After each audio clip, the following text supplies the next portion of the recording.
SA Navy officers were remembered in a joint memorial service today. Lieutenant Commander Gillian Elizabeth Hector, Master Warrant Officer William Masela Mathipa, and Warrant Officer Mmokwapa Mojela sadly passed away last week. They were killed when a high wave swept across the submarine carrying 7 crew members, into the waves. Now, 4 submariners were injured in the accident as well. Nobesuthu Hejana attending the memorial service, joining us now. A very sad day for those who support and are always looking to our defence force to protect the country. Always sad when we lose anyone as far as our special forces are concerned. Nobesuthu. Certainly, Gareth. In fact, they were described as risk takers and those who carried the country at their back. And we also heard from Vice Admiral Mmokwapa, who was saying that 3 facilities at the SA Navy base in Simonstown will be named after the 3 deceased, and saying that they will also receive a military funeral at their respective dates of the funerals as the families have decided. We know that Gillian will be buried on the 30th of this month, and Officer Mathipa on the 7th of October, and Officer Mojela on the 8th of October. And their colleagues who were also there during that drill, who survived, also spoke during the memorial service, talking about how hard that scene was, and also saying that they were brave, the 3 deceased, and they fought hard, but unfortunately they passed. And we also heard about the accolades of all 3 deceased. In fact, they were talking about Gillian, who was the first African female to navigate a submarine in Africa, as well as the years of experience of the 2 other officers, and the fact that they dedicated their lives in ensuring that they service the country. And of course, their colleagues talking about how professional they were and very important to the force. But let's take a listen to a colleague talking during a tribute. To the Hector, Mathipa, and Mojela's family, condolences to you all. Your loss is our loss. Our loss, you can understand that is 3 times more than any single particular family sitting here this morning. Therefore, I stand before you this morning on behalf of the submariners' broken hearts. Broken hearts, just like any chain consisting of broken links. Please allow me this morning to remind you the importance of the links that makes the chain. This is my little chain that I want to demonstrate this morning. These are links that makes up this chain this morning. Imagine 3 of these links being lost. This is exactly how the submarine squadron is feeling this morning. The fallen heroes and Hurrian submariners were all different and special in their own way, just like each and every link that makes up the chain.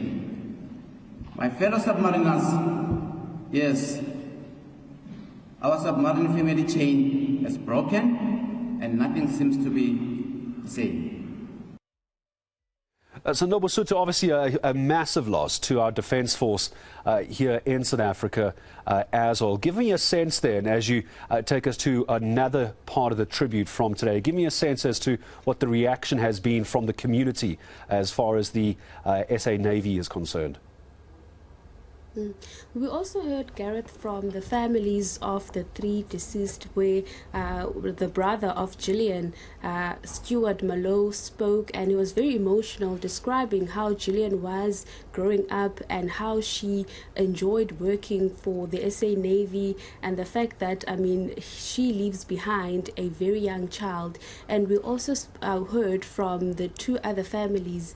They were represented by the sister of Mojela, who was sharing with those who were attending that her brother was a joy of the family, and he used to make jokes about how clean they were at the Navy, the uniform, and the fact that he was very proud of his achievements in the Navy, and also the cousin of Officer Mathipa, who spoke about the family that supported Mathipa all these years. He joined in 1995, and throughout these years he never showed any sign of tiredness or wanted to retire at any time soon, because he wanted to make sure that he represents his country at the best. But we also heard from another colleague who has retired, just talking about the work relationship and how professional these officers were during their time. But we also know that there is an investigation that is going to be launched, or it was going to start on the 11th of October, and we heard from Vice Admiral Lobesi saying that they will not be rushed because they want to get a thorough report as to what might have caused the incident, because all 3 members and in fact all 7 members who were on board, they were wearing their safety gears, and the weather conditions were also considered. So it was not on their part, but they do want to make sure that they get all the thorough report as to what might have caused that particular incident. But let's take a listen to another tribute. Mathipa was one of us. These 2 months shook our intake and the entire Navy to the core. The Navy lost 2 exceptional members and ambassadors from the same intake.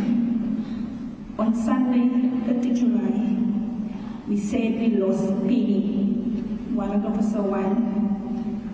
We used to call her Penny. Warrant Officer 1, Nombali, Magubani. On Wednesday, 20 September, we lost Master Warrant Officer Mathipa. Not even 2 months apart. Members from the same intake. My intake. These 2 members have made history. Penny became the first female band master in the history of the SA Navy. Mathipa, first African coxswain of the submarine. Whenever their names popped up in a company where I was sitting in, I just have to pause the conversation and just tell them, guys, excuse me, that is my intake. Nobesuthu, obviously, as everyone begins to say their final goodbyes and they're sending love to those families and loved ones, questions are still going to be asked. How did we get to this point? I know there is going to be an investigation into this. Just as I say goodbye, any updates on that? Well, a month-long investigation starting on the 10th of October is expected, and we heard from Admiral Vice Mr. Lubese, who was saying that, at this stage, they know that all necessary precautions were followed and the crew had years of experience, so they know that it was not on them. But they want to get the thorough report as to what might have caused this incident that led to 3 lives being lost. In fact, we also heard from other crew members who attended, who were just speaking about the fact that, it was traumatic while they were experiencing all of this, but they kept pushing and encouraging their colleagues to fight. But unfortunately, they lost their lives during that incident. Yeah, it is still very, very sad for it to have happened. Condolences to all the families of our fallen Defence Force members. Nobesuthu, thank you very much indeed. More from her, I'm sure, as that story develops in the coming days. If you just